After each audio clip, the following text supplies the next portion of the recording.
NCP नेता और cabinet मंत्री धर्मराव बाबा अत्राम ने महायुद्ध में सीट आवंटन और अपनी पार्टी की हिस्सेदारी को लेकर बड़ा खुलासा किया है।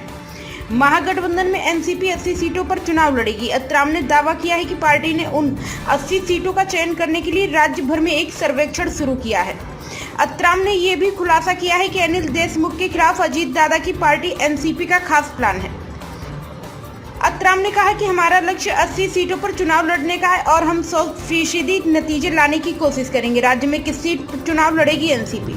इस सवाल पर अत्राम ने कहा कि उस संबंध में एक सर्वेक्षण और पार्टी के भीतर विचारों का आदान प्रदान शुरू कर दिया गया है। विदर्भ में पार्टी 20 सीटों पर चुनाव लड़ने की योजना बना रही है। विदर्भ की 6 सीटों पर हमारे विधायक पहले से ही हैं। बाकी 14 सीटें कितनी होनी चाहिए और उन स्थानों पर किसे खड़ा होना चाहिए, मैंने इसके बारे में सोचना शुरू कर दिया है।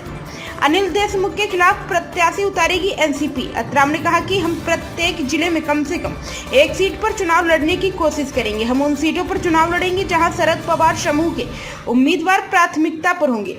इस बीच अत्राम ने खुलासा किया है कि अजीत दादा की पार्टी एनसीपी के पास अनिल देशमुख के खिलाफ खास प्लान है। अगर बीजेपी के पास अनिल देशमुख के खिलाफ कोई सक्षम उम्मीदवार नहीं है तो हमारे पास देशमुख परिवार से ही एक मजबूत उम्मीदवार है।